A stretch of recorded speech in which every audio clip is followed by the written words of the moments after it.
Righty. Good evening, everyone. Hope your day went well. We start off and see if we have any questions and or comments. Uh Yesterday we started off talking from Genesis and what we concluded and Pastor summarized some things that we're looking at the fact that instead of looking at the scriptures, at least that portion of Genesis where we were in the beginning, we were looking at it, trying to see it as to where we are now and how we fit into all of this. And, with the world being void and whatnot, and we being the ones that shape it. And I really want us to see the active role that we're playing this thing. But Pastor summed up some things uh, rather nicely, I thought. And so I don't see him on right now. See if he had any questions about that. But anybody have any questions about anything else? I'm sure he'll join us shortly. Or anything else you want to address this evening. This is Vermel. Hey, Ramel. Hi, a thought crossed my mind. We talked about what the sun, SUN, Hmm.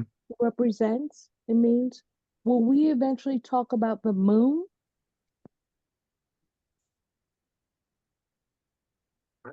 Yeah, there is definitely a relationship, and looking at that from the spiritual perspective. Uh, we talked about, I think briefly, maybe talk about one being masculine and one being feminine, but how they complement each other. And I don't remember any details about it. Anybody remember a discussion about that?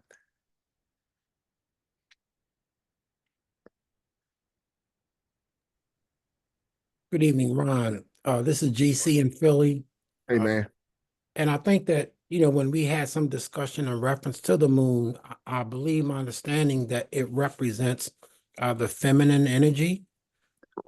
And when we, look at it with regards to the cosmos and how, there's balance when we talk about it so above, so below. But I Hmm. think that my understanding is that the moon represents feminine energy. Um, and at the same time, that was something that I think I grasped, but those were my thoughts. Okay. Thank you, George. Yeah, um, that's what I understood too. And the moon in the last couple of days has been in perigee, which means it's closest to the Earth. So there's a super moon right now. So yeah, we've talked about the moon representing feminine energy. I don't know if you guys have paid attention, but it seems like this year, how many super moons have we had this year? Is that normal to have this many this close together in one year? It's been about one a month since August, hasn't It certainly seems like it. And when we talk about super moons, we're talking about proximity to the Earth, right? it? Yep. But I just don't remember having these discussions or even hearing it from National Geographic or any other little things that I like to watch. I don't remember those discussions as much as we've noticed those and seen articles on them this year. And it may be just me paying attention now, but it just seems like it's something that's sort of more than normal.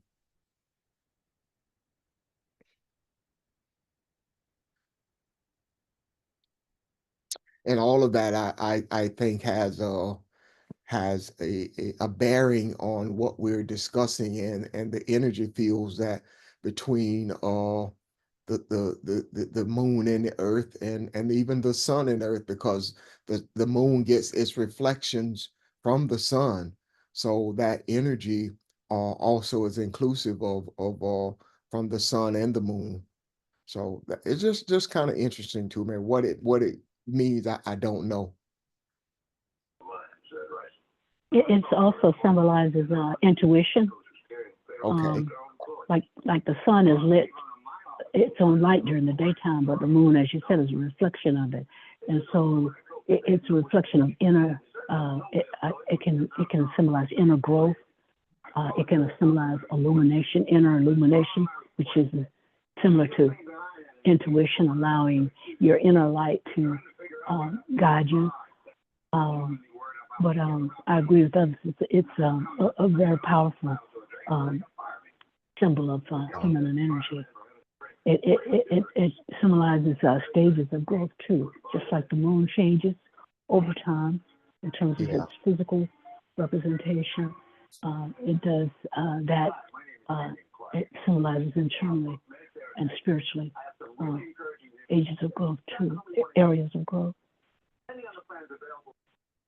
Thank you. Thank Thank you. you, everyone. Yeah, I appreciate that. I appreciate the question.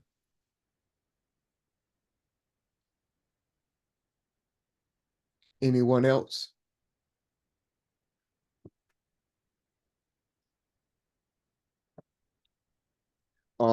Pastor has joined us.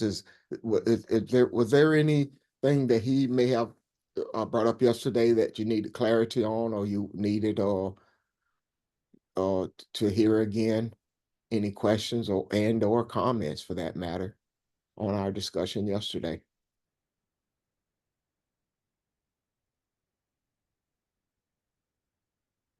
Okay. All right. Is there then anything that anyone would like to discuss?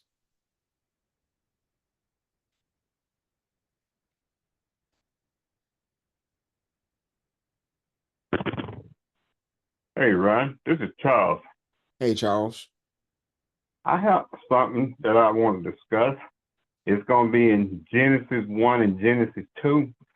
And when y'all were talking about Genesis yesterday, no, not yesterday. Yeah, it was yesterday on Sunday. I know we had talked about it before, but I probably need more clearance on clarity on it. My question is, and one, I'm seeing that Elohim was the one that, Elohim was the one that made a blueprint of everything to come into being. But when I went to chapter 2 and read it, then Lord our God put everything into action. Y'all understand what I'm saying? That's what I was seeing. Y'all might can help me to see something different in it. Because the first chapter of this, Elohim, he saw like he drew up a blueprint of what everything should be in, because it was spiritual first until God, Lord our God, came in and put it into action, put it into revealing everything, made everything so. Yeah, Charles, I remember Pastor addressed this once before when it started using Lord God as just saying God. I don't remember the specifics of it though, but so let's look at it then. Pastor, are you hearing Charles's question? I am. What Charles is talking about is in the beginning when we talked about that. Was in Genesis 1, I think 20, where it talked about he made them male and female, made them both male and female. And then that was the blueprint for what was to come. And then when we get to Genesis 2, I think Genesis 2 actually started in that 7th verse. And then we talk about, and the Lord God made them from the dust of the ground. And that was bringing it into action, bringing it into filling in the blueprint, rather. That's what Charles is talking about. Okay. And I had talked about it from that perspective some time ago. However, there is much more insight into that right now, because when we look at the first chapter, I believe that what it's actually doing is describing the attributes, not only the attributes of the universe, but the attributes of Elohim, in terms of Elohim occupying a physical body. And when he talks about in the 2nd chapter, those attributes are described more in detail. I'm sorry, given more generally, rather. Mm-hmm. When it talks about being formed from the dust of the ground, it did not say dirt. It said dust of the ground. I see that as being the thoughts of this entity. Its consciousness was the consciousness that was different than its purely spiritual consciousness, meaning that it had an opportunity to make choices. In the beginning, it was like, I'm going to build this car, and this car is going to have 4 seats in it. And then the next thing happens is I build this car with 4 seats, and then I make these seats a certain color. And now I put this radio in this car. So I push a button and it can talk to me. So it's more in detail as to what it does. And then what I see is that these thoughts are made a part of the consciousness of this entity. And if you follow it all the way through, you get to the part where it talks about the actual, garden experience and being cast out of the garden and all that other stuff. So I think that this probably warrants another look because of the way we see things now. Again, I do concur with the first chapter presented itself as a blueprint, and the 2nd chapter presented itself as that blueprint being filled in, but more so with the consciousness of the earth than with spirituality, because the spiritual is already there. If we look at the meaning of the sun, the moon, the stars, etc., we will see not only are they physical entities like the stars that we see or the moon that we talked about earlier, but they also have a spiritual meaning as well. So Yeah, that's interesting, especially a couple of things crossed my mind. I had not thought of the consciousness being the dust representing totally spiritual consciousness. no, I did say spiritual consciousness. You didn't? Okay, what did you say? I said the dust representing earth consciousness. Earth consciousness. Because it's made from the dust of the ground, or the dust of the earth, rather.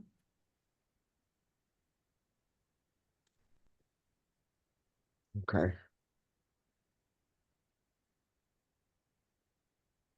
The spiritual consciousness came in at the beginning, and the light was separated from the darkness. Yeah, it might. Yeah, probably do need to look at this again. Yeah.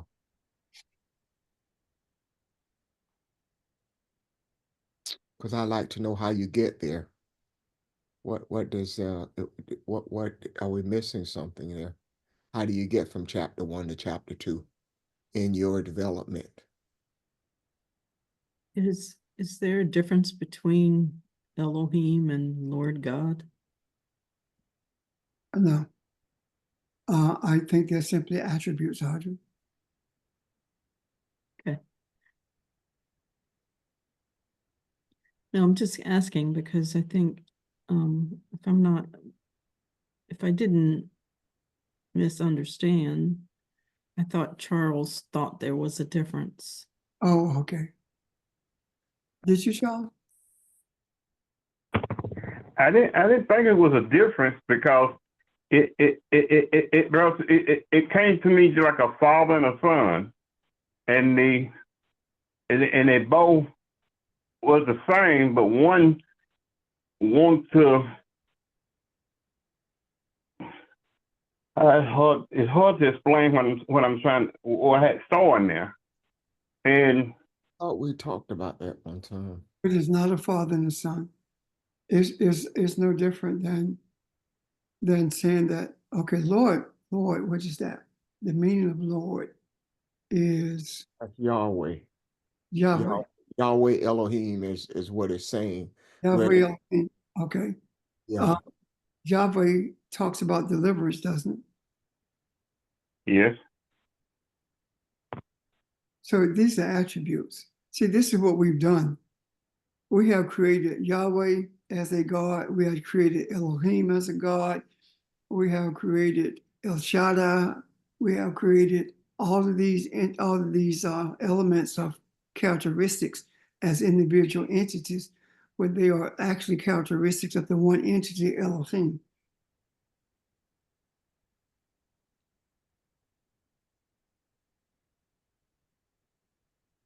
Okay.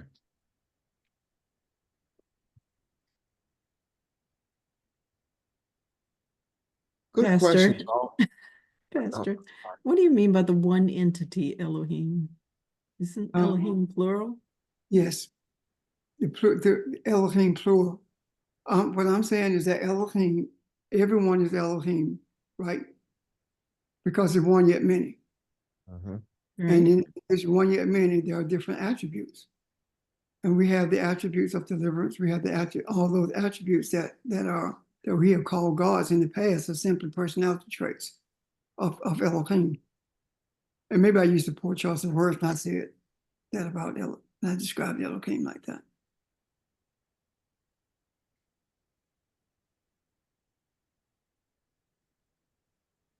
Okay. it's no different than using it. It's just like they saw grasshoppers and big old flying birds, just like they seeing into the future, they seeing plain, but they giving the names of big old birds and big old giant crickets. You understand what I'm saying, Ray? Not yet. Okay, it's just like you have a vision of something's gonna happen in the future, and when you saw it, the only thing you can recognize of that, like a big old dragonfly or a big old pterodactyl bird, and if Okay. it's, you understand what I'm saying? No, I'm still working on it. Okay, let me keep going. And if it's the way you see it, he was, like I said, if there's a big old giant bird and he was shooting rays out of his mouth, or this big old cricket pounced down on something and destroyed, tear it up. But that's the only thing they can use to identify what's going to happen in the future until with now. It's just like a full family. I still don't get If it. they, huh? I still don't understand what you're saying. Can somebody help me? Help, please? I wonder if Yeah, Charles is saying that. I wonder if Charles is saying that based on what they knew at the time, their knowledge was limited, and so they called something. there you go. There you go. They called it according to their knowledge of it at the time. I just like an example of what happens in Elijah, and when they were talking about the how he went up. Was that Elijah that saw the wheel in the middle of the wheel kind of thing? Am I Yes. talking about the It same? was, Yeah, Ezekiel. they described Ezekiel. Ezekiel, thank you. They described it as best they could, given their knowledge and their language at the time. But you know, with us reflecting back today, we might say that was a of unidentified aerial phenomenon or something like that, a flying saucer or something like that. But the description given was based on the knowledge that they had at the time. I don't know if that reflects what you were saying or not, Charles. Yes, you're right, because they had the knowledge of in their time, but they were seeing in the future, and they had to use what they know in the past of what they were seeing in the future. Do you get it now, Rhea? yeah, I think so. Because that was the only way they can explain the future. I got you. They're explaining what they think it is at that moment, which is something totally Yeah, different. Yeah. right. I think that the way when you're talking about the attributes of Lord God is something totally different than that. Because these words you are able to find out what these words actually mean, as opposed to them being described as something because they had no other way of describing it or no other understanding of it. Right. So I honestly don't know where to go with that. I guess that's what I'm saying.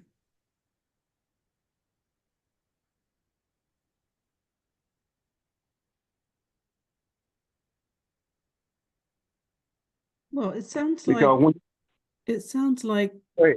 somebody trying to make something, taking a spiritual idea and trying to make it into something physical, and not doing a very good job of it, or not being able to express it as clearly as it could be. So am I hearing this clearly that what we're seeing when we learn what these words or what these scriptures were, they were explained in human terms, because the people who translated it did not understand what the true meanings were. So they made it up as they went. Is that it? Or they gave them a name that actually made them more human than spiritual. Yeah, that's what I'm saying. Yeah. yeah,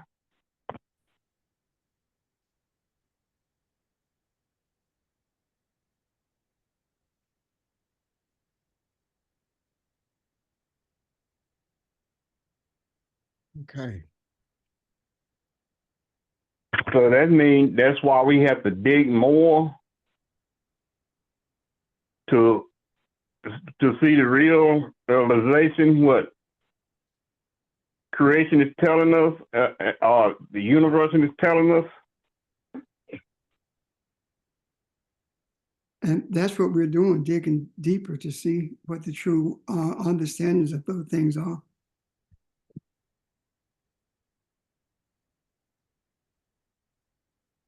So the reason I brought that out, real, because when I was reading it, when y'all were talking about it Sunday, I really called it wholeheartedly after the class and stuff was over. I was laying in bed because I used to play a game, and I said, I'm going to go back over this. And I went back over it again. It hit me like a ton of bricks when I saw what I saw. Okay.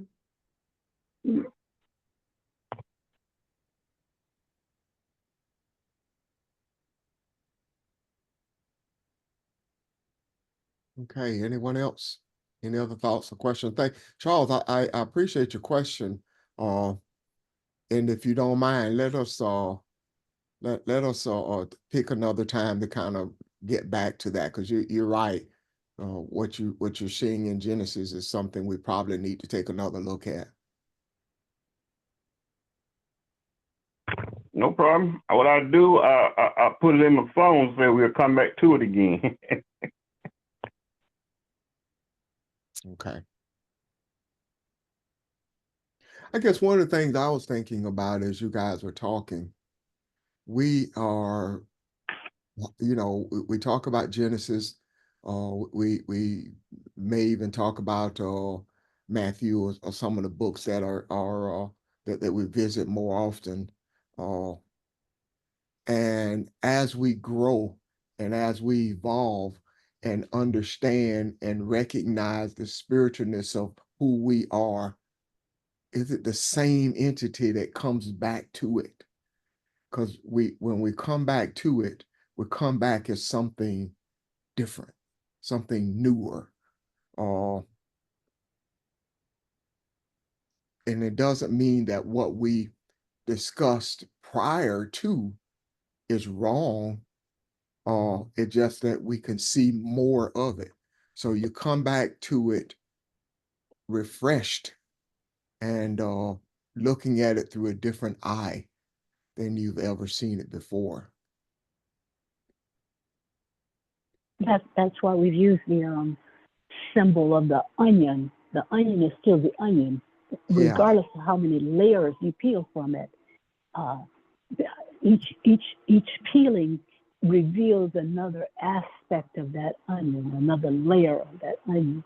It doesn't change the fact of what it is, but it provides more information and more depth to your knowledge of it, in a sense. Yeah. Yeah. Thank you. So yeah, I look forward to looking at that again. I'm sure there's something more we'll see in that. Any other thoughts, guys? Anything anyone have that you'd like to discuss? I thought Kathy had something she was going to talk about. Have to beat me to the punch. I was getting ready to say good evening, everyone. I had my mouth open. I didn't forget that. Girl, I'm so glad you're here. I've been waiting on this all day. I'm glad to be here. I need some help with this because I'm seeing something here, and I want us to just kind of pull it together as we always do with everything. So I'm excited to be here tonight to talk about what I've seen. And if you will, if you don't mind, if everyone will go ahead, if you can, go ahead and turn to Nehemiah, the 8th chapter. And I'll give you a minute to get there. You get that, say amen. I'm sorry, I didn't hear you, Pastor. It was nothing. Okay. Okay, I'm gonna leave you to that then. Okay, one of the things that I mentioned on yesterday, I mentioned the joy of the Lord is our strength, and that we are in a very unique situation right now with all that we've been through and all the different things that we've experienced lately. We are in a unique position to choose joy as opposed to mourning and grief. And the reason I'm using these terms, and I'm going to back up a little bit and then go forward. As I listened to everything that we went through on Saturday and how we talked about the lessons on Saturday and how we had another discussion, and it almost sounded to me like we came to terms with everything that went on with the election and whether it was stolen or whether it was a fair thing or not, whatever, it is what it is now. And this is where we are. And so as I've been listening week after week to us talk about this, and with me interjecting some thoughts as well, it hit me from the counseling standpoint that, oh my God, we have been working through grief. And I don't know how many of you are familiar with that there are 5 stages of grief. When there's a loss, LOSS, when we lose someone, we go through 5 stages. And as I alluded to yesterday, these stages don't happen simultaneously, like step 1, step 2, step 3. It can be just kind of hit you all at once, and you go through different things. Actually, it can happen where you're going through different stages at different times of the same day. And so as I was looking at where we were, when we found out about the election, I felt that we went through the first step, which is denial. And we were numb and we were shocked and we couldn't believe that happened. Then the next step is the bargaining tool. And for us, the bargaining wasn't, what could I have done differently to save this person? The thing was for us, how did we miss this? What happened that we all missed this? We were so certain that this thing was going to happen. And so once we went through the bargaining and we were like, man, I just can't believe we missed all of these things. Then the next thing we went through was depression. Then anger was depression and anger are like steps 3 and 4. And on Saturday, where I realized where we were was at a point of acceptance. We came to terms with all the emotions and the feelings that we had been experiencing. And we were right here now, like, okay, it is what it is. And my question is, I was thinking about this, it just hit me. All of this started coming to me. Actually, yesterday, while we were on with the lesson, this just started coming to me that if we went through the stages of grief, and based on what I just described, you can kind of recognize that we did, then my question becomes, we felt we lost an election, LOST, but what was the loss, LOSS, that we experienced that is associated with grief?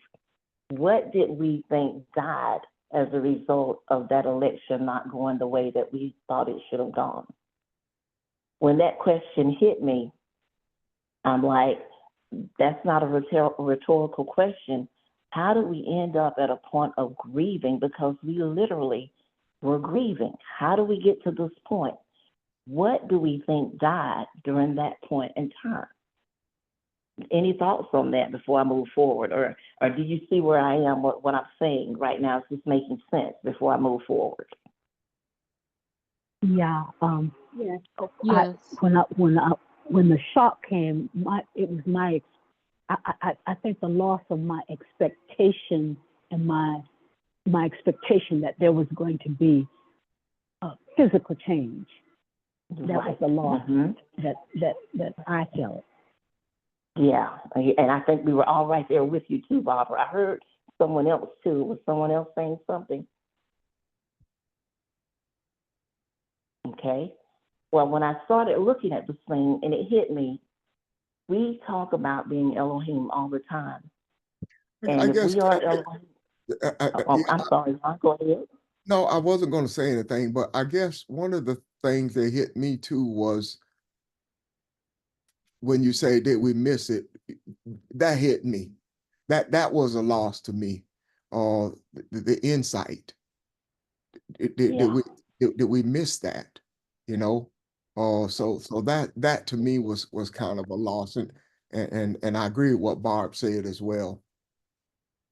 And I think personally too, Lon, for me, I think we were all there, and I missed personally. I was looking forward to the joyful 4 years without the negativity, the name calling, and all of the things that we have known to have been the presidency of the past from this now elected president. And I think all of those things hit us, and we were like, what's going on here? And so it threw us into a state of grief. I mean, I really believe that we physically went through the steps of grief that I just described. And as a result of that, what I began to realize is now we are Elohim.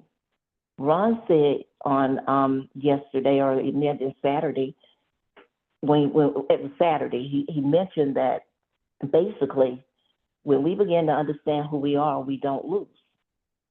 And that stuck with me. And then Charles asked on yesterday, do they know what they did, those who voted for Trump? And when he said that and Pastor answered him, the first thought I had is, of course they didn't know what they did, because it was just like in the scriptures, we never would have crucified Jesus had we known what we were doing. And so as I thought about that thing, I'm like, we are looking at this thing all wrong. A death did occur. The death has already occurred. Yeah. But we are the ones mourning when we should be the ones rejoicing. And what do I mean by that? The death that occurred based on our own expectations. And now I'm stepping away from the political arena and not talking about the expectations of a candidate, but the expectations of who we are as Elohim and what we expect to see in this earth realm. That happened through this election.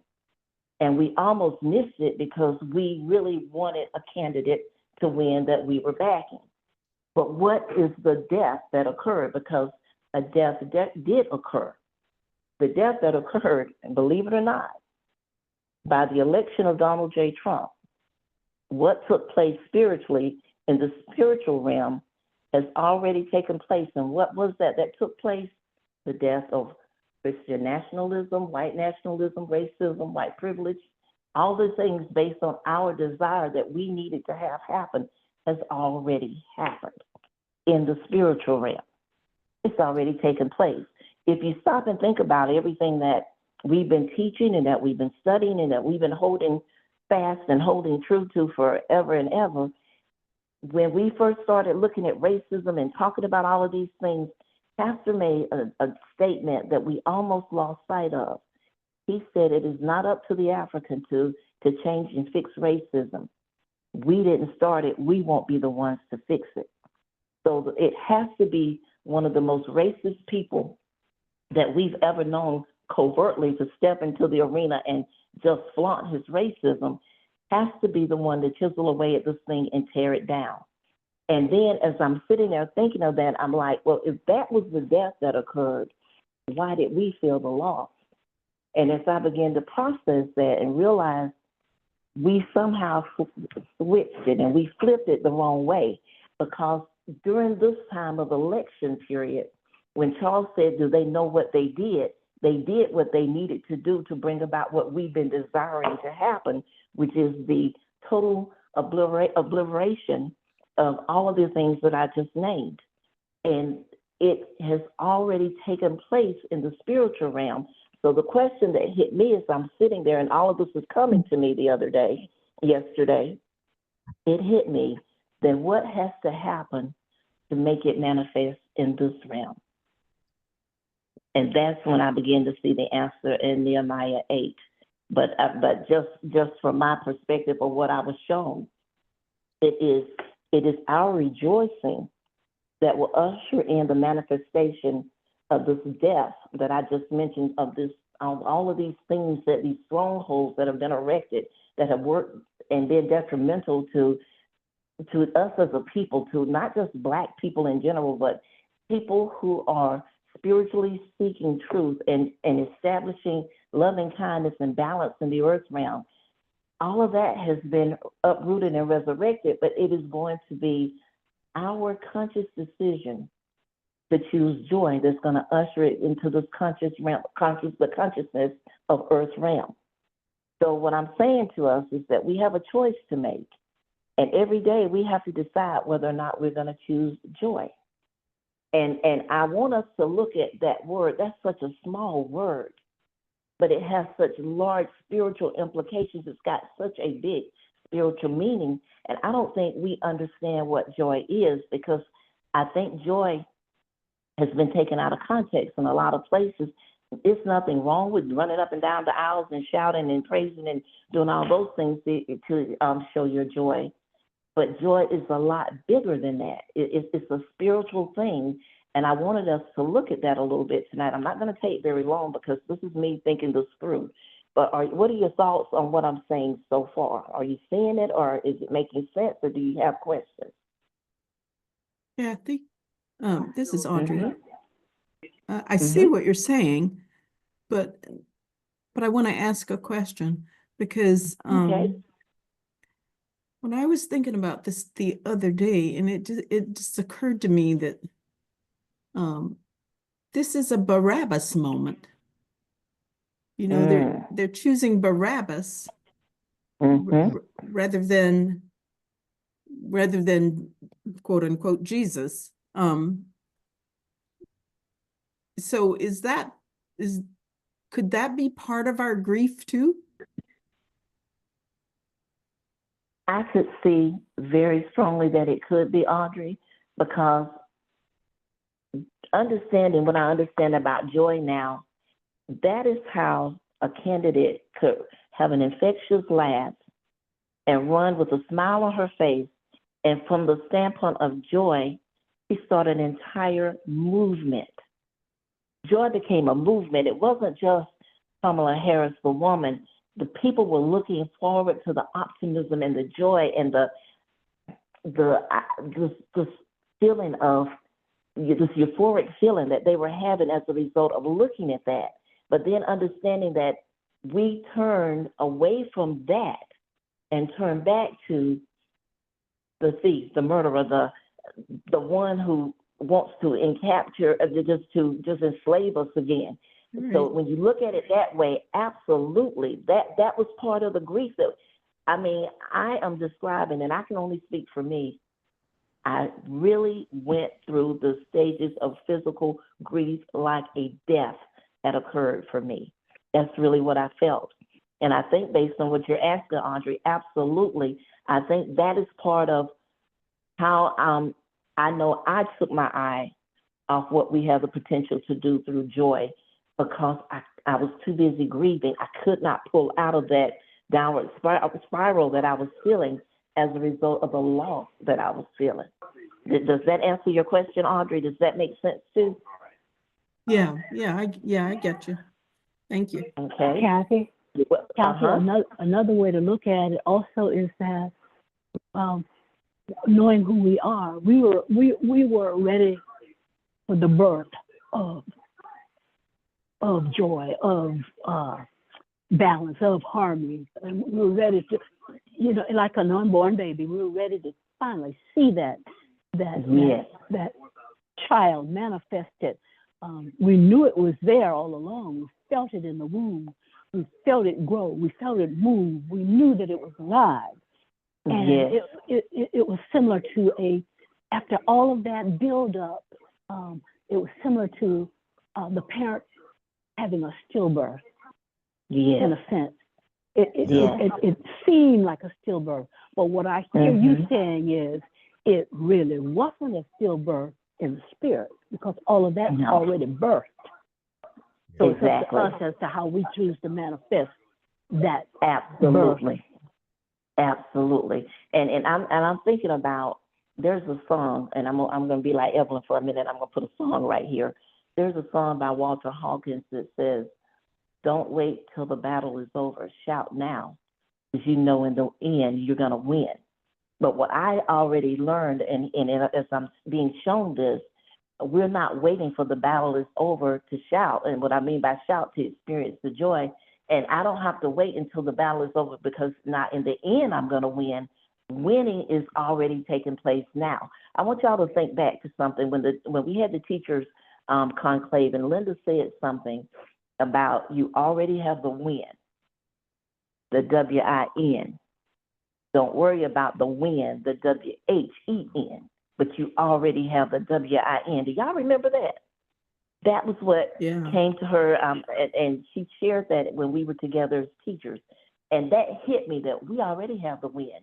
Everything that we have been hoping for and praying for and believing is standing steadfastly, waiting to see. It happened through this election. But we almost missed it because we love that feeling of euphoria, and we were looking so forward to a candidate. But this candidate can't fix this. It has to be the people who started it. And now we have an option. Here we are with joy. When we think about that word joy, just based on just the physical human understanding of joy, what comes to mind when I say that word joy?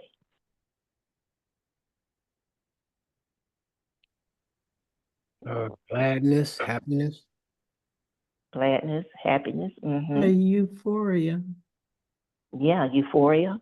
All the things that make us just feel good. Mhm. But joy is so much more powerful than just us feeling happy. And I had to see it through Nehemiah 8. So if you will, just turn there with me for a quick minute and just indulge me for one moment here. I'm not going to read this whole thing, but I'm going to kind of talk a little bit about what was happening here.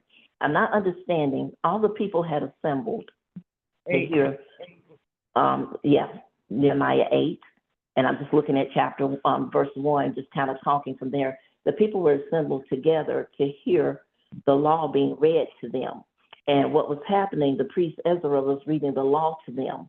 And when he read the law, it says that men and women, all of those who were able to understand, were there in the assembly listening to the law being given to them. As the book was opened, the people saw him standing on the podium, and they said, as he read and as he finished, they said, Amen. And then they bowed down and worshiped the Lord with their faces to the ground. Now, in the midst of the people were the Levites, and the Levites saw that the people, as everything had been read, the people began to grieve at what had been said to them. Though it was the law, and they heard the law, they understood that, well, they heard the law, it grieved them. It caused them to be sad and to go into a state of mourning. But the Levites in the group went to the people and began to teach the people so that they could understand what was being shown to them, what was being said to them. Through the teaching, the people got a better understanding of what was happening. It doesn't explain in this chapter why the law caused them to grieve. Even though they tried to do the right thing by worshiping and bowing down and saying, okay, we're going to accept this, it put them in a state of sadness, of mourning, of grief. As the teaching went forth, the people said amen, they bowed, they didn't understand. Now the teachers went to them and began to teach them. And when the people had been taught, in the 9th verse it says, then Nehemiah the governor, Ezra the priest, and the teachers of the law, and the Levites who were instructed the people, said to all of them, this day is holy to the Lord your God. Do not mourn and weep, for all the people have been weeping as they listen to the word of the law. Nehemiah said, go and enjoy choice food and sweet drink, and send some of those to those who have nothing prepared. This day is holy to our Lord. Do not grieve, for the joy of the Lord is your strength. The Levites calmed all the people, saying, be still, for this is a holy day. Do not grieve. Then all the people went away to eat, drink, and to send portions to them that had went away to celebrate. Something happened between the mourning and the acceptance of understanding that they had an opportunity to choose joy. What happened between seeing and hearing something that was not pleasant for them, but then all of a sudden it turns around, not just because someone said, you just choose joy and go off and be happy. What happened between hearing the words, the mourning and the grief and the weeping, and the decision to choose joy? What happened? Did you catch it?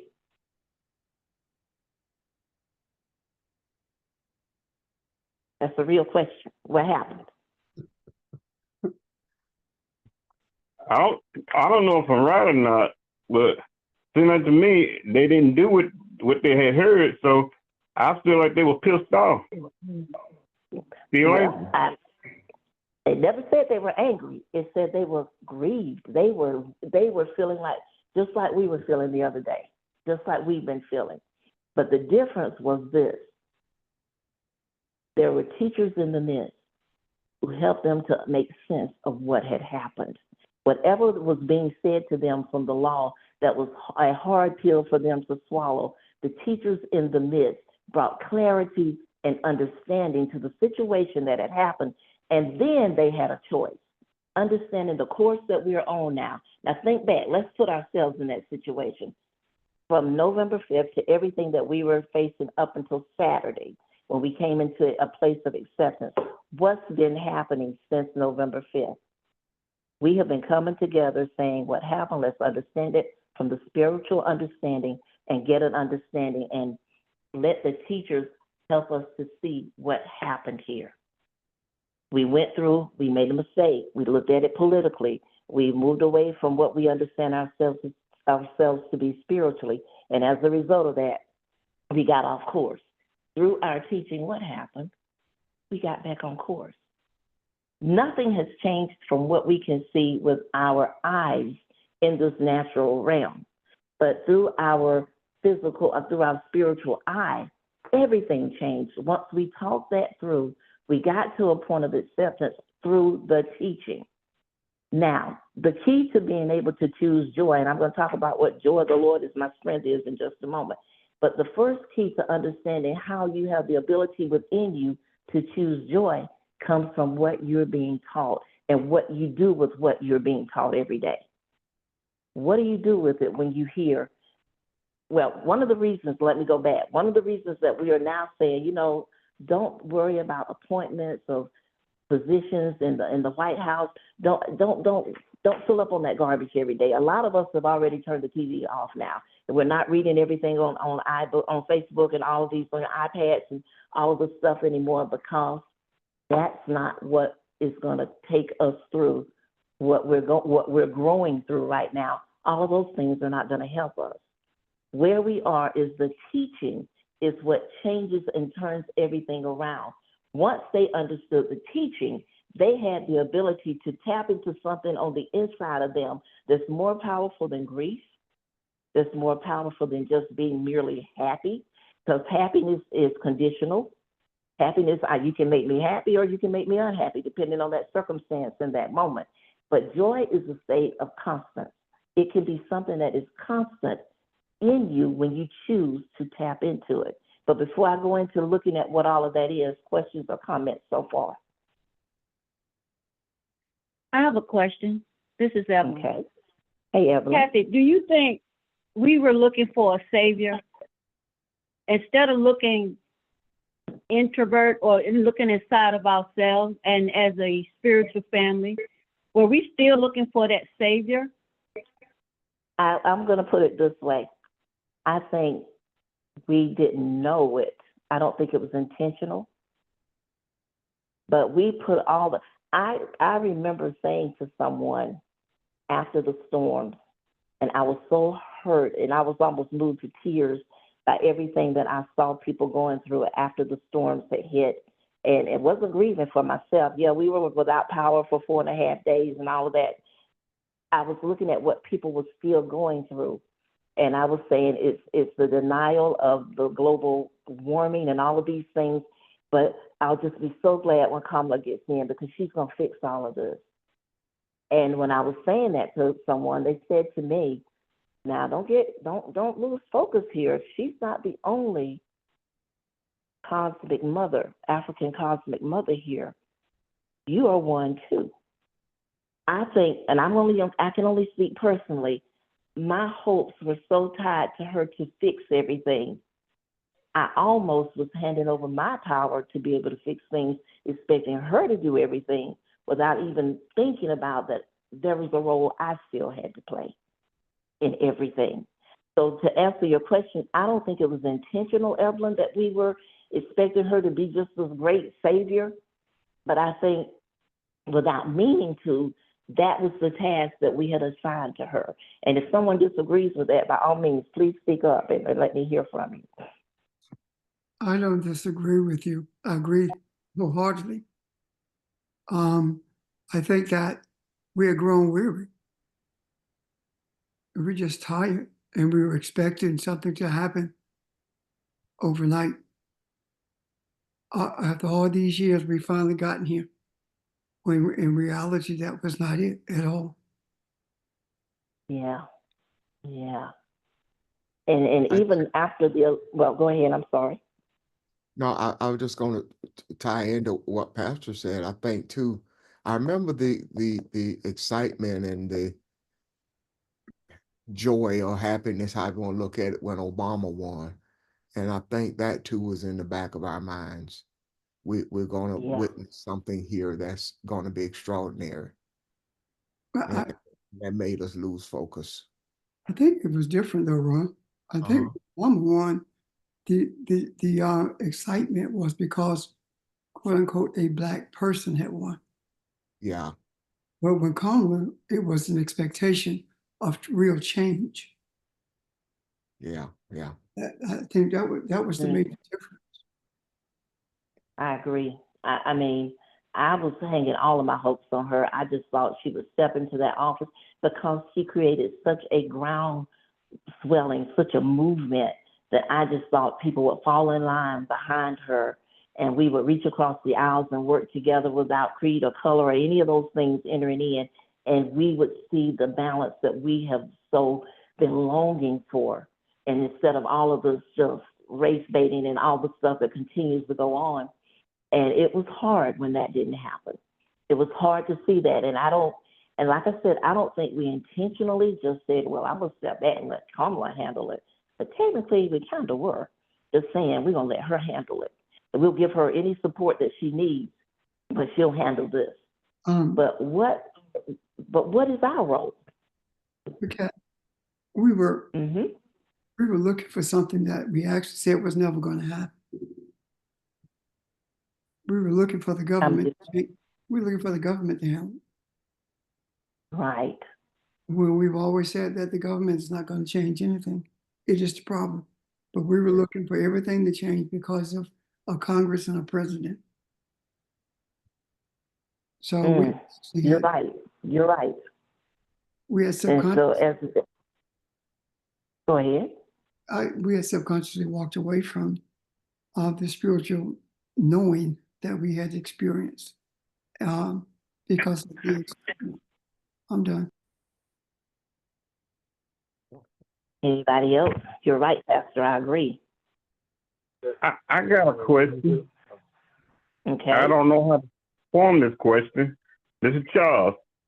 Now, when they put Jesus on the cross and Jesus said they don't know what they've done or whatever, and when he died and they put him in the tomb, all the disciples went away. They went away into an upper room because they didn't know what else to do. Because they was thinking that Jesus going to be, what they saw. Because you remember when Red saying they didn't really understand everything.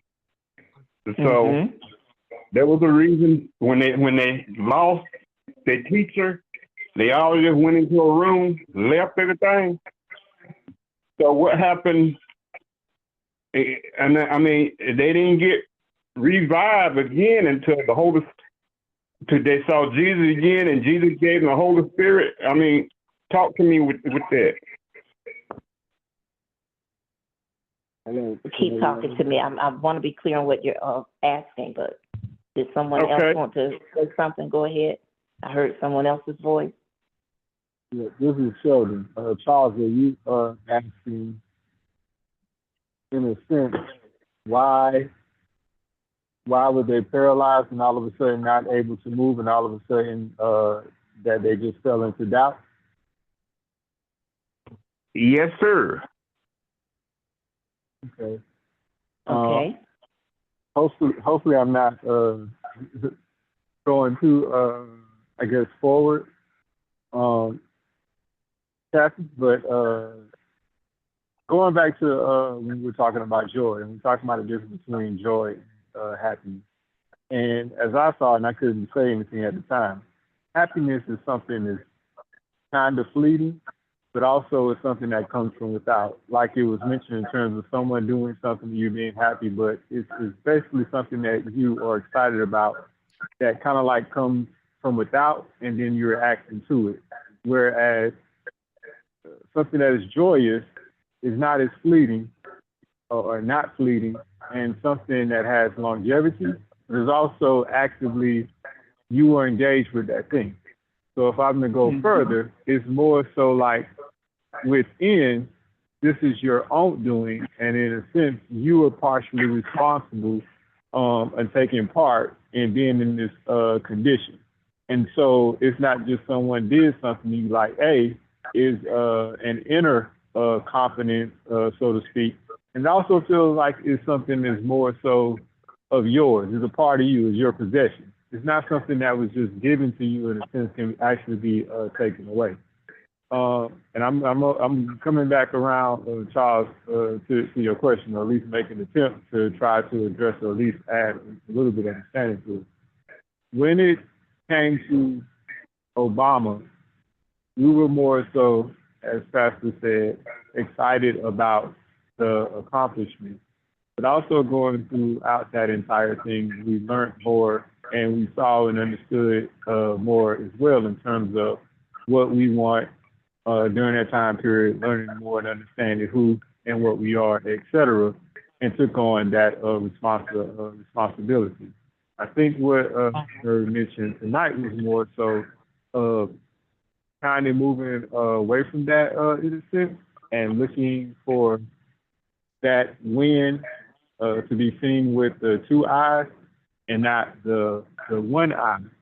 Now, to wrap that all up, Charles, I believe into the question that you asked, the disciples were all believing in the entire time into what Jesus actually told them, and they believed in him, but it never really became internal to them where they actually believed in themselves. And so what he was trying to get them to do is believe and see that thing within themselves and to see that it was there. But once they saw him go away, what it is that, in a sense, they're, what they aspired to have, their growth, et cetera, that died, or at least they saw it as dying with him. They did not realize that, in the sense when we talked about that they were Jesus. I think we did go into the upper room. You mean now? Through recently? You mean now, Pastor? No, I mean right after it happened. Okay. We went into the upper room. Lord, what happened? We thought that you came here to save. Thought you came to save us. We thought that you came. This was all about deliverance right now. And here you are crucified. Kamala, you lost. And we thought that this was it. So we were in the upper room. And Pastor Richard, if I may add something right quick to your statement, just as the disciples saw with their eyes Jesus died, we looked at it as Kamala failed, and so everything failed, and we failed as well. So we looked at it as a loss or a death in a sense. Oh, I'm sorry, I'm finished. I hadn't even thought of that. I love that. Go ahead, Pastor. No, I was just going to say, I can accept that addendum to what I was saying. I just see it as Charles described it, that we stayed in the upper room until we were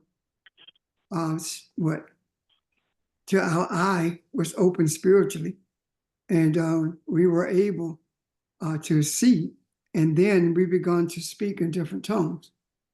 We began to speak a different language, and it was not a language of loss; it was a language of victory. There you go. And how were we able to do that? Go ahead, Sheldon. Oh, I was just about to say, I'm not even sure I'm answering your question. We decided from putting that responsibility on her and saying it is die with her, we basically said, no, this is who we are, and it is still our responsibility. And that which we stopped looking with the two eyes and started looking with the one eye. And we'd actually started to put faith in the two eyes, what we were actually seeing with the two eyes. And we just said, no.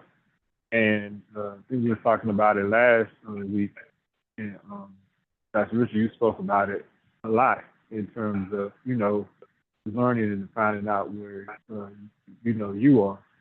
And I actually don't think, I should say I know that even when we found ourselves in the upper room, that by no means was it a bad thing, or should we regret it or anything like that. And the reason why I say that is because even through that, we got lost in sense of understanding where we were for a second, but in terms of being victorious, we were always still on track, and that is the thing that was never lost. So if it's anything in terms of beating up ourselves, we're only beating up ourselves because we are disappointed. But while still being on the road or being victorious or still having the win, we actually learned and grew from it all at the same time. So there was no, in a sense, step back. There was just more so a perceived step back when it comes to the WIN. I'm done. Wow. Yeah. Sheldon, I can finish. I'm done now. You summed it up so nicely. That is it in a nutshell. Perfect. Anybody else? Charles, did that answer your question? Yes, ma'am. Yes, sir. It answered the question. All right. Anyone else? Yes, and Kathy, I just, I'm sorry, I'll yield. Go ahead. oh, it was just one thing that came to mind just now, right quick. Usually I would yield, but I got to get this out, George, TV. When they say victory is mine, says the Lord, in this particular sense, we are the Lord in terms of being Elohim. Okay. Yes. Yes. And that's what I'm wanting to remind us of. We have the WIN. We have the win, but we just got to tap into it to make it manifest in this realm. But I want to hear from George. Go ahead, George. No, I was just going to say two things. I mean, something came to my heart about the scripture that you mentioned, the joy of the Lord is our strength. But I was also saying, we will continue to bless the Lord at all times, and his praise shall continue in my mouth. But here's the point I wanted to stress. When you mentioned that Linda mentioned win-win, W-H-E-N and W-I-N, it was a way of us finding, searching, or seeking the root cause of a situation or what appears to be a problem. So the root cause was something that I think is giving us the opportunity to realize what we're dealing with in terms of world issues or views. But the thing that I'm most grateful for is your reaching out, Kathy, which was on your heart, because this gives us the opportunity to connect with each other, to take action when, those setbacks or challenges occur. So reaching out, is something that I truly appreciate in us having this discussion tonight, because I think it's empowering all of us to be able to realize how do we deal with our emotions, but our ability to be able to stay calm, under excruciating circumstances. But again, the joy of the Lord is our strength. So I appreciate you giving me an opportunity to speak. Thank you. I'm done. Thank you. I appreciate that, George. Thank you. Anyone else? So much has been said tonight that as I listened to what everyone has said, and I heard what Sheldon said too, because where I'm going with this thing of joy, as Sheldon has already said a moment ago, is something that's on the inside of us. It's something we tap into spiritually. That's why outside circumstances can't influence your joy, because joy is inside of you. And I'm going to explain that in just a moment. Happiness is circumstantial, and like Sheldon just said, it's a lot of external factors that go into make a decision of whether or not I'm happy today, or if I'm going to feel happy today. But I can choose to tap into that joy, that reservoir of joy that's on the inside of me, and remain in a state, because when I tap into that, I go into a place of balance and peace so that nothing will get me off track again, where I'm worried about what's going to happen over here, or what if the gas prices go up today, or what if the grocery prices go up tomorrow, or what if they take away Medicare tomorrow. All of these things that are being threatened, I can remain in a place of balance through this thing called joy, that's the reservoir that's on the inside of me, and it helps me to remain in a state of, and I'm going to say this, ever since that election, we've been a little bit different. Even on the phone, we're learning, we're listening, we're growing, we're continuing to grow, but we've been very, for lack of a better term, somber. Like, we've come to terms with this, and here we are, this is it. And we're just going through the motions now. I say no.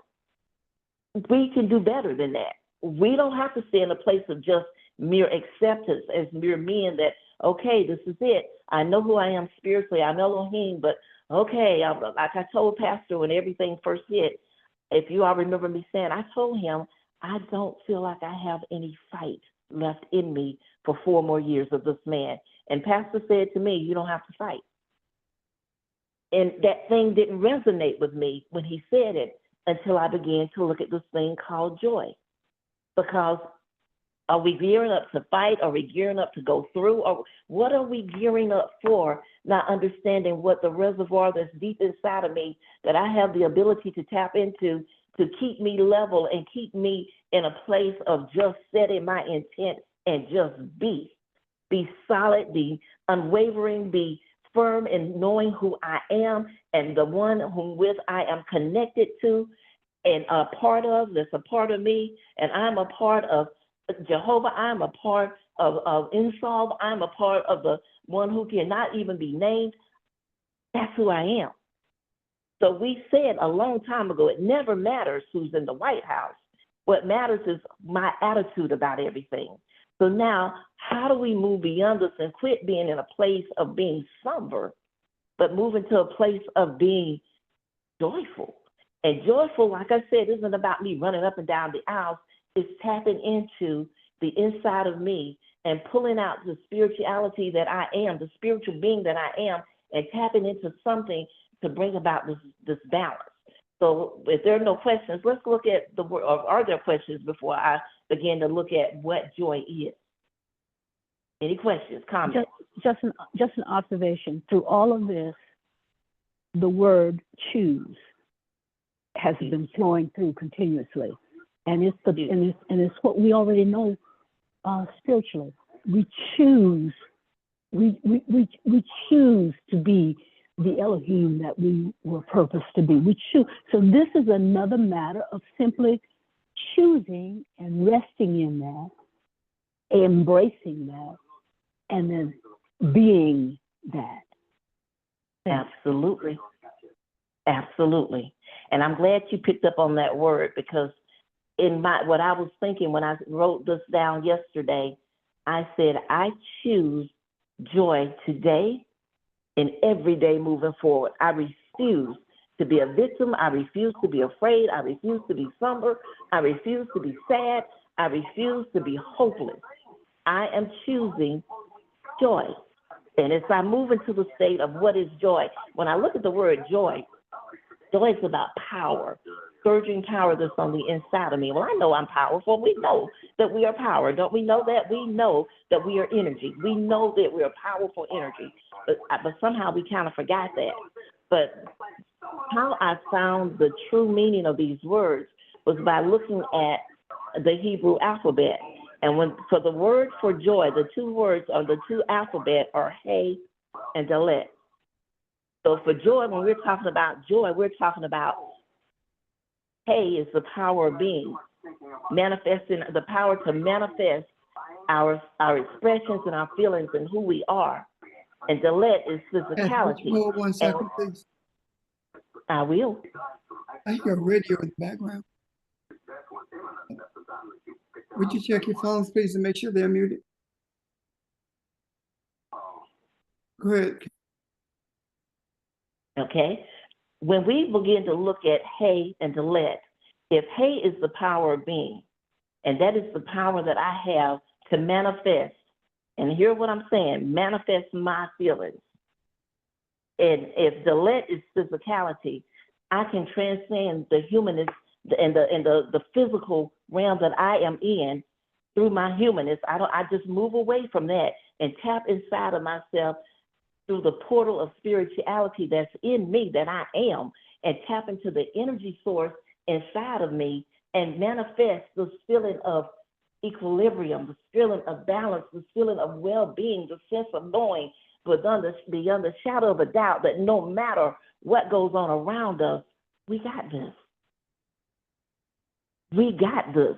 Joy is that tapping inside of yourself into the very energy source that you are and manifesting in this realm a feeling of well-being and a feeling of just, I'm okay. I am able to just know that I am balanced moving forward, and none of these things are going to shake me. None of these things are going to cause me to lose sight of who I am, because I understand the power of joy that I am. Does that make sense? Please ask questions if it doesn't. Talk to me. Y'all are quiet. Talk to me. Makes sense, yes. Okay? And remember, that's Hey Dalet. Transcending physicality to understand that I have a power of being. Being what? Being able to manifest whatever I need to be in that situation that I find myself in. I have on my desk right now something that George sent me from a lesson that I taught a long time ago, and it says, I am, two of the most powerful words in the existence, for whatever you put after them, you become. If that is true, and I know it is, then I am joy today. I am choosing to be joy in the face of adversity. And let's go back. Let's look at the example that Kamala set for us. Donald Trump called her every name he could think of and said every derogatory thing about her, and she laughed and said, I'll be ready to turn the page on that. Let's just turn the page. She didn't get angry. She didn't lose her footing. She didn't become the quote-unquote angry black woman. She did none of those things. She chose to stay in a state of well-being. She chose to stay in a place of joy. Does that make sense? Talk to me. Yes, that makes sense, huh? Yes, yes, Okay. Kathy. Questions or comments? Because I really want us to get this, because I don't want us to be somber anymore, because it's the time to celebrate because we got what we want. Kath, can And I- now through our joy, we bring it into this realm to see it all happen. Questions, comment, I heard a voice. Yeah, the number 7 talks about a fullness, right? It talks about Mhm. it's a reflection on the seventh day of rest. It's an opportunity to reflect. Could it be that there's somberness in ours too, if the reflection of what happened the last time this man was in power?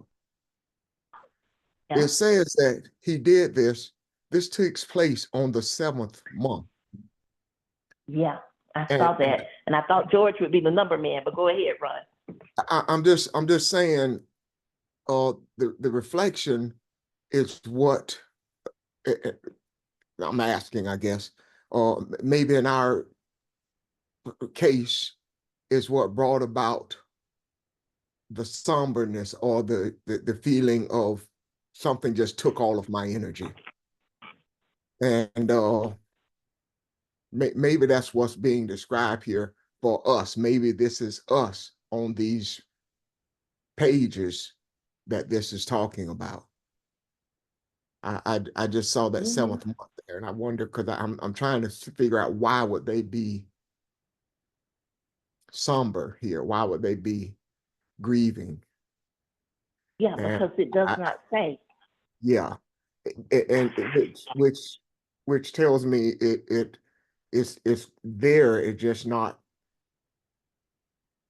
visible with our eyes. Right. But it also happened on the first day of the 7th month.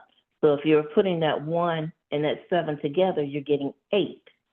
Yes, but the 8 is not the new beginning. Is when you realize that I'm full. What am I full of? I've reached the maturity of this 7.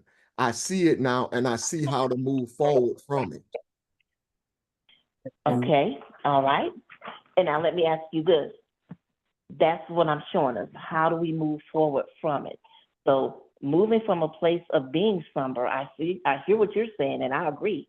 That could very well be the situation there, Ron. But then they didn't stay there. Yes. There was a point in time when they were told to be still. Have we not been saying that?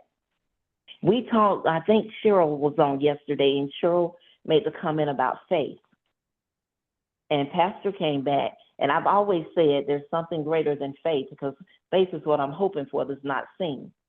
But knowing is what I know based on what I've experienced, seen, lived, what I know. I know what I know. Yeah. Joy is about what we know. And here we are. We can't stay in a place of being somber. If it's about 8 and 1 and a new beginning, then we have already grieved, we mourned, we've been through the sackcloth and torn that off and all of those things. And now we're ready to walk into the understanding that choose joy in the face of adversity choosing joy in the face of adversity is the most powerful tool in our arsenal.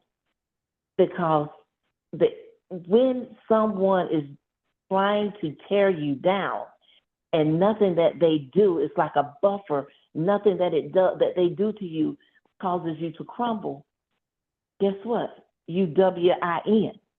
You win because you're setting the parameters. You're saying, I am whatever you put after that. I am joyful. I am at peace. I am at rest. I am being still and knowing. And when I am being still and know that I am God, I am being still and knowing that I am Elohim and you're not going to shake me. That's what we have, this unbridled energy in us that we tap into, understanding through our eye who we are as spiritual beings. That's where we're going now. That's how we move forward from here without feeling despair, without feeling like we are falling apart and that we are going to be doomed by all of this. And the joy of the Lord part is that we understand the connectivity to who we are. We are Elohim because we are we are connected to Insolve, the energy, the one, all that is, everything that we need is on the inside of us. And we forget that sometimes because we're always looking for an outside external way to fix things without learning to go inside. That is why, if you go back, Nick said meditation, meditation, meditation. Why are we meditating if we don't believe the answers are in us? Yeah. Why are we meditating if we don't believe we have the ability through that meditation to withstand and to endure and to fix whatever needs to be fixed and to manifest? Because remember, joy is about manifesting into this realm. So if all of these things that we've been standing and believing for to be torn down, all these strongholds of racism and all of these things to be torn down, we have to manifest it through a vehicle to bring it to this realm. That vehicle that I am telling you is joy. Tapping into joy. Please tell me if that makes sense to you. Let me know. Let me hear from you.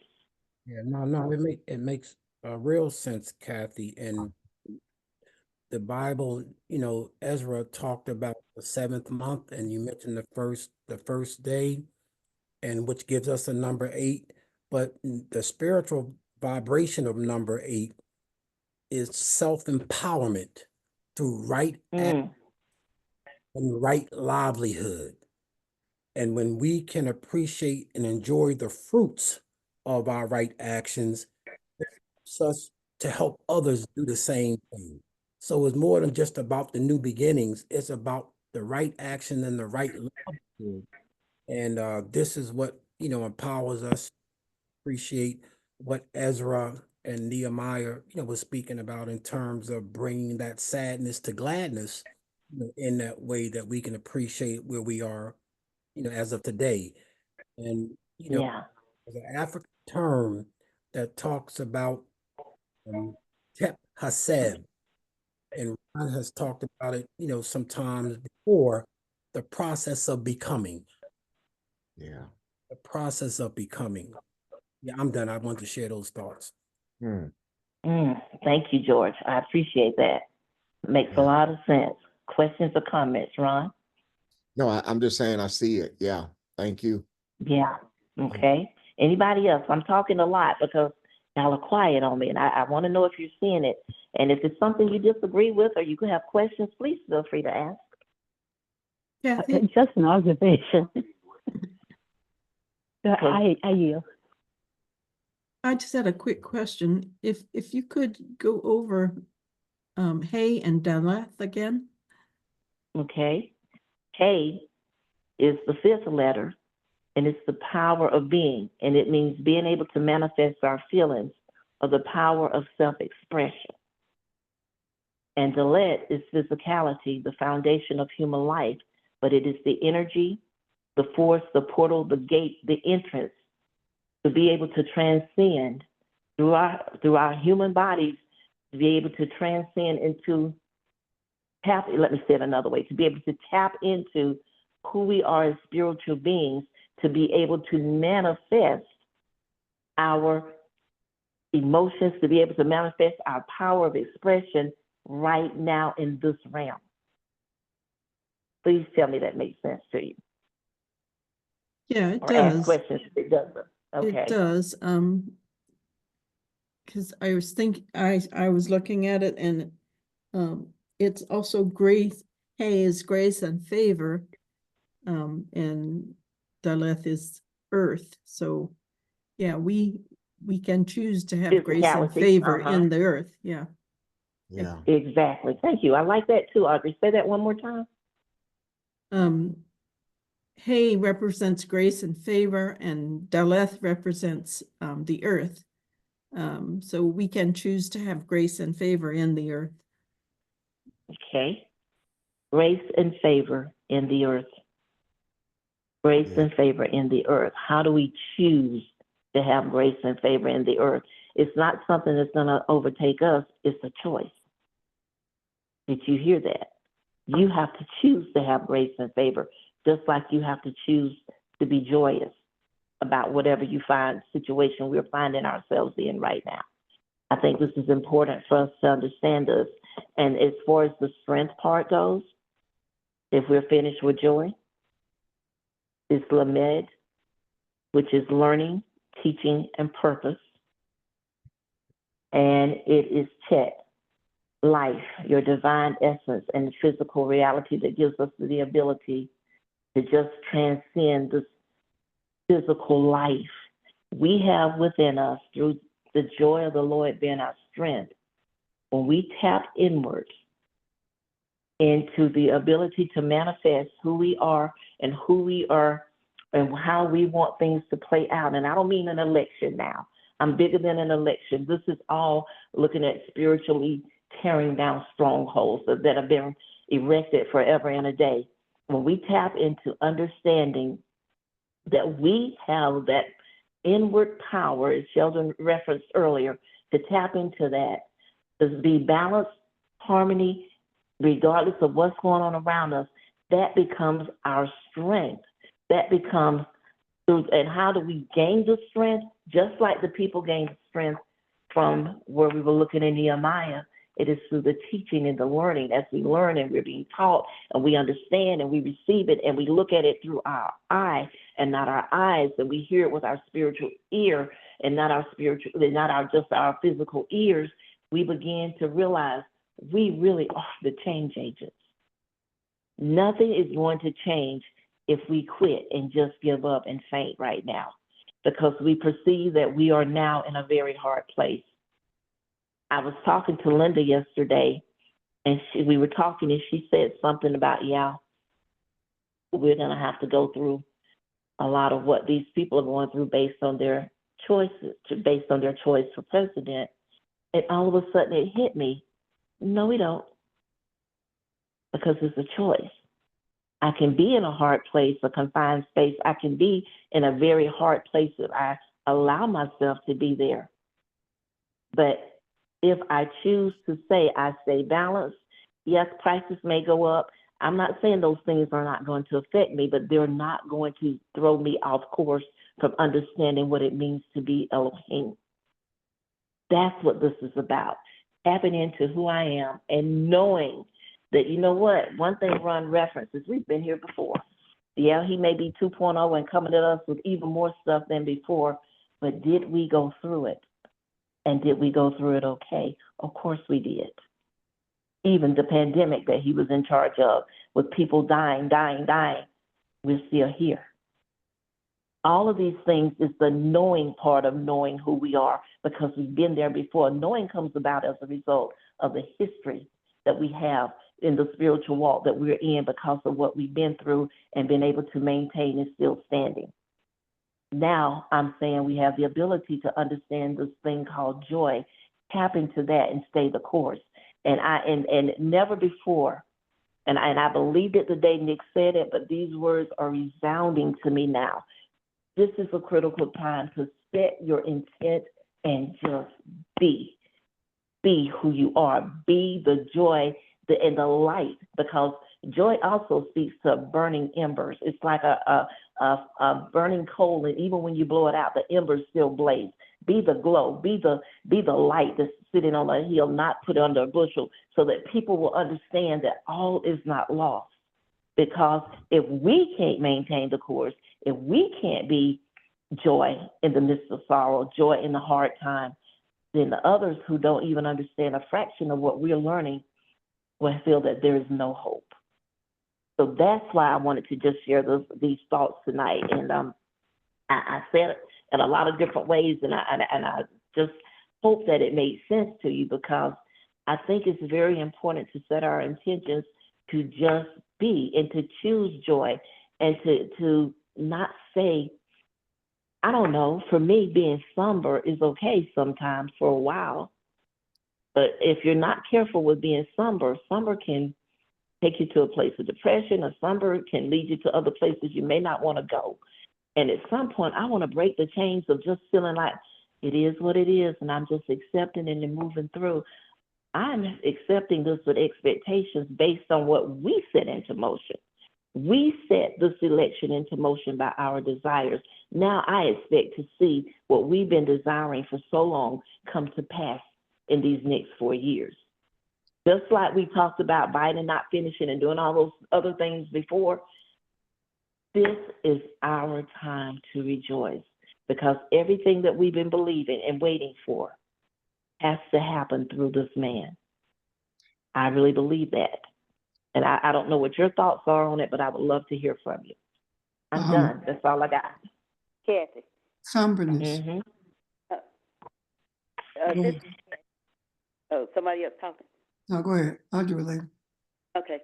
I have a comment to make. Okay. At church, they some of them have started using it as a tool, I guess I'm using the right word, to make people, well, you need to get down on your knees, and we know the religious sayings that always say, you need to get down on your knees and you need to pray because now we're in this situation and we don't know how it's going to turn out. And I'm saying some of the similar same things that you're saying. It is what it is. Yeah. You have to change the situation. So why are y'all trying to make people, if any time you should have been praying was way before now? and so I'm like, y'all, same thing. You went through COVID. You was similar same things that you're saying now, but you come through. And you're lost family members, but we come through. So why are you trying to use this over people's head? And actually, I haven't really enjoyed the teaching because I'm about to jump up and down in here when you was teaching. Look, this was one time I was going to use the religion. I was about to take me a lap. But anyway, I told him, I said, it's how you change you in a situation, but I'm actually getting tired of hearing them every Sunday saying, but they're not encouraging anybody at all. And they got to teach the people how to grow, as Bob, I'm going to use Barbara's term, how to grow through this. If you're not teaching your people and you're only instilling fear in them, then we're missing what we're supposed to be doing, Pastor. You can't teach what you don't know. That's true. That is true. You can't and you can't know what you don't want to learn. Right. Mm-hmm. And so when they sit there and they start doing that, I just sit there and I just look at all of them, and they always looking at me because they looking at the expression on my face because they're like, okay, she don't agree with what you're doing. So, but it actually gets sickening. Like I said, there's no teaching, so that's all they know to say. So that's just what they say. But it actually what they're doing too, Kathy, without even, I don't know if they mean to do it or not, but you're instilling fear in your people. Exactly. Dread. I don't know what's coming. Oh, we better pray now because no. Who are we? I'm telling you. Who are we supposed to be? Not who are we supposed to be. Who are we? Really? First of all, Pastor. You prayed that Trump wouldn't get elected, and he got elected. Right. Next thing is you said the whole thing, same thing about dread, but Trump got elected the first time, and you survived it. This how being somber. Somber has no resistance in it. Being somber has no fight. Being somber is a state of accepting whatever comes without any resistance whatsoever. And this whole idea about we need to pray now because of the predicament that we are in. Next thing you're going to hear is the reason that we're going through these things is because abortion or because of money or something like that. What am I saying to you? I am saying that the reason that we are in the predicament that we are in is because of the church. The church has not prepared people to deal with this. The fear that Catherine with the C is talking about is because the fear is not just in the congregation, the fear is in the pulpit. And if we remain in a state of somberness, then the whole society becomes somber. And there is nothing for them to receive, because when you are in a state of somber, you're like in a catatonic state, and you're not looking for anything, and you're not receiving anything, and you have nothing to give. So if we are in that state, then the whole society becomes that way.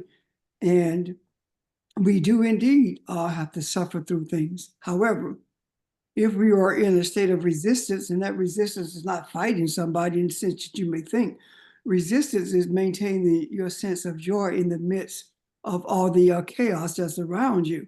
And when you maintain that joy, like Kathy said, joy is an ember. It's a spark of fire. It's a flame of fire that's in you. And as you breathe, there's your breath blowing across the amber of joy, and that sets it into a blaze. And that blaze, as you breathe them for humanity, that blaze becomes what is it? Contagious. And when it becomes contagious, then people are no longer bowing their head and going to the being led to the slaughter. They are standing up saying there has got to be something better than this. And if there's something better than this, if all they're receiving from the macro is somberness, then there's nothing to change. However, if it's joy, then what they're experiencing is joy and don't know why.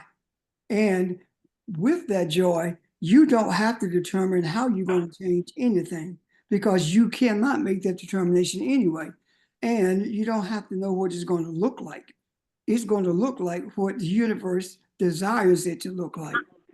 So I do believe that what set everything in motion is something that we probably had not given much thought to.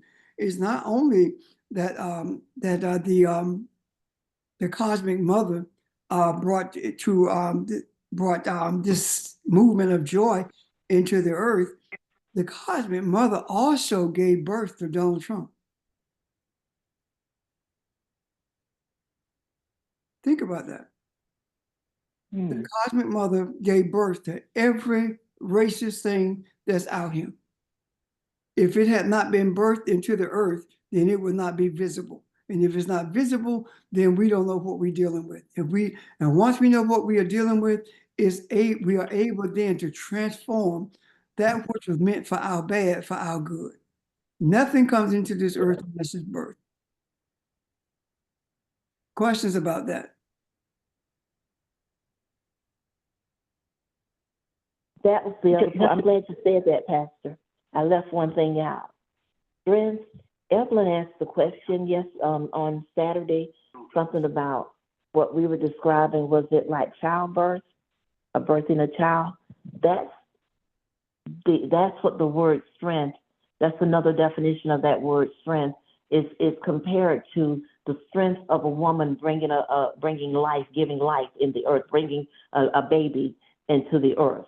And so that is an example of what we birth. I'm so glad you said that, because I totally forgot to say that part. But yeah, what we're birthing. And one of the things that I don't want us to miss that we saw from just the groundswell of joy that Kamala brought was joy does have a way, it's a great unifier. It brings people together. And that's the thing that this president is trying to avoid. The divisiveness is to keeping everybody separated and fighting.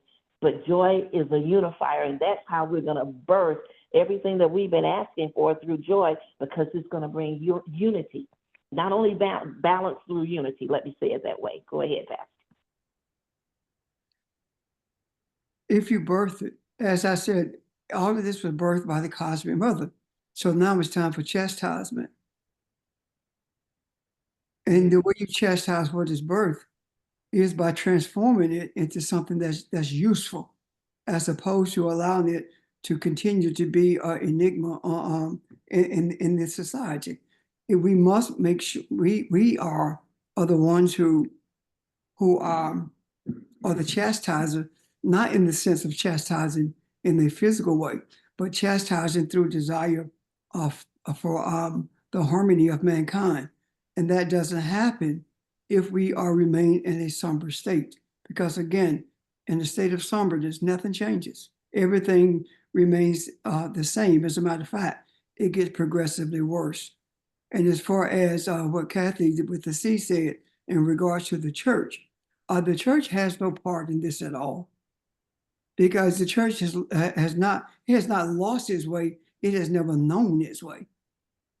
And to tell the people that you must pray, that is saying to them that you're not praying enough, and this is the reason it happened to you, which means that you are in essence blaming the people for something that they had nothing to do with. So, and again, that in its nature is oppressive, and that not only breeds fear, but it also breeds guilt. I'm done.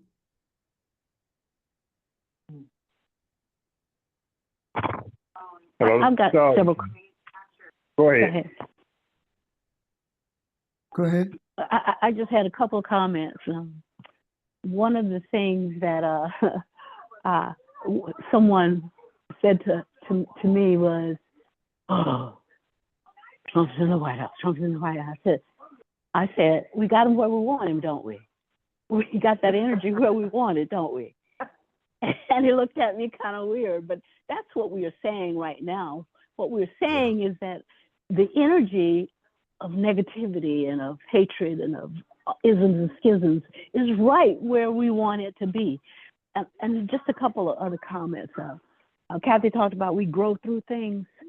One of the things is that when we have a perceived pain, PAIN, of suffering, it can be turned into the PANE of insight if we choose.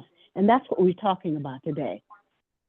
What we see with the eyes, EYES, perceived pain of suffering, can cause us to look inward with the eye. And that's exactly what we're talking about. And when we do that, we get even more insight, even more than we had before. And that's what we were just saying. When we let go of negativity and we lift ourselves up, hence what Kathy was talking about about joy, our vibrations increase. The vibrations of our consciousness increase. And that positive thought, that positive vibration, it makes us even more harmonious with the universe. And that's how we link up with that spiritual force, which is the universe. We have to keep our vibrations higher, not lower. And that is what you're saying about joy. It is a choice. It is a choice. And we can choose that. Just like when the people were going through the Red Sea, and Pharaoh saw one thing, but the people who went through the Red Sea, the story, saw another. They each perceived this quote unquote God thing as something different. For one, it was punishment, and for one, it was redemption, salvation, and freedom. So again, everything is about choice and our vibration. So I wholeheartly agree with what's been said, and particularly what you said about joy, Kathy. We could choose that. And when we choose that, vibrations just automatically, we don't have to worry about what goes on at all. Barbara Jean, something you said when you Yes, said sir. punishment. I want us to remember this is not punishment. There are those who said that America's being punished by Trump being elected. This is not punishment. This is deliverance. I know that, you know that, Pastor. Yeah. My point is, others No, may I'm perceive saying- it as punishment. And Yeah. that's what I'm saying. We are obligated to make sure that people don't see it as punishment, that they see it as deliverance. And that's part of the teaching that Kathy was talking about in Nehemiah. They really explained what it really meant. Yes. And that's why they turned sorrow into joy, right? Yes. Absolutely. Yes. It's not punishment. It's deliverance. We have been punished all along. I like we got him right where we want him. Somebody said Trump. I do too. I love that. Yeah. That's And the PANE. Yes, I like the PANE too. yeah. Yeah. It was somebody else, right? Somebody else was about to. I was, through all of this, I was hearing when Elohim was telling these other people that you can't take my life unless I give it. And that right there is telling us we can excel way beyond what Jesus just said. And not only that, when they came to kill him, Elohim said, it's not time for me yet. So if we stay the course, cause Ron used to tell us when I came on, I was telling him what was going on, this and that. Ron said, we're not going to entertain that. I know what you're talking about, Charles, but I mean, that's just something we're not just going to entertain anymore. We beyond that. And I accept that. And like Kathy said, you can take in anything you want to take in. But I choose to take life. Absolutely. Yeah. Life without fear, dread, all of these things that I'm going to speak for myself a moment now. All the things I had felt originally, because I did feel it. I'm not going to lie to you. But when this hit me, it hit me, like I said, we were in class yesterday, and this whole lesson came to me yesterday sitting there. And I'm like, but I thought we had moved beyond that. I don't want to go back because people seemingly are moving beyond. But I saw that we were moving beyond, but it was like a change, a shift had occurred where we just didn't have any joy anymore. And I refuse to accept that. No. It's time. The morning is over. We're not going out to cook the food and have a party like they had in Nehemiah. But the celebration, the rejoicing starts now because we understand through the teaching, we made the corrections, we saw how we got off track, we are back on track, and we're moving beyond this. We're moving forward, understanding that we are tapping into a powerful reservoir, a powerful source that has the ability to transform everyone around us and usher in everything we've been waiting to see. Because believe me, the man that's going to go into the White House wants one thing. Well, he wants a lot of things, but one thing from us is fear. He thrives on fear. I refuse. I have nothing to be afraid of because I know, we know who we are. And I just wanted to leave you with those thoughts. And like I said, that's all I have. And I appreciate all of the input and insight because everyone added so much more beyond what I thought I saw. And I that's what I love about our group. So thank you so much. I appreciate it. Thank you. Thank you, ma'am. You're welcome. If there are no other questions, Ron, I'm going to turn it back over to you. Thank you. Anybody in any comments or? Okay. Beautiful. I'd just like to say that to Kathy, Thank you. My vibration just went up, so. Yeah. Thank you. We all Appreciate it. sound different. I'm gonna be honest. I feel lighter from having talked to y'all about this, and I can hear that y'all sound lighter. Because Yeah. we have low frequency. We've been there because it was a lot.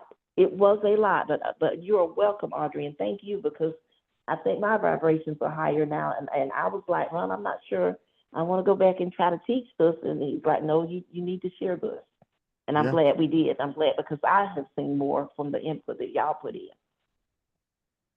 And I had to ask 3 times that has anybody got anything they want to talk about, but it's okay. It came out. I was waiting to make certain everybody had everything else that they wanted to talk about. Because Oh, I yes, thought this yes, would yes. take just a minute or two. I think we all were waiting for this moment. Thank you, everyone, because it certainly has helped me. Thank you. Awesome. Absolutely. Awesome. Thank you. All right. Well, if no one else has any thoughts or questions, maybe this is a beautiful place, not just a good place. It's a beautiful place to pause for the evening. I like the word pause because we never end anything. We've brought joy to this, and I love that. So, thank you everybody. Thank you for your energy, and no final thoughts or questions. We'll call it an evening and look forward to Saturday, okay? All right. Thank you, everyone. Amen. Okay. Thank Awesome you. meeting. Goodbye. Everyone, Bye, bye. everybody. Thank you. Goodbye.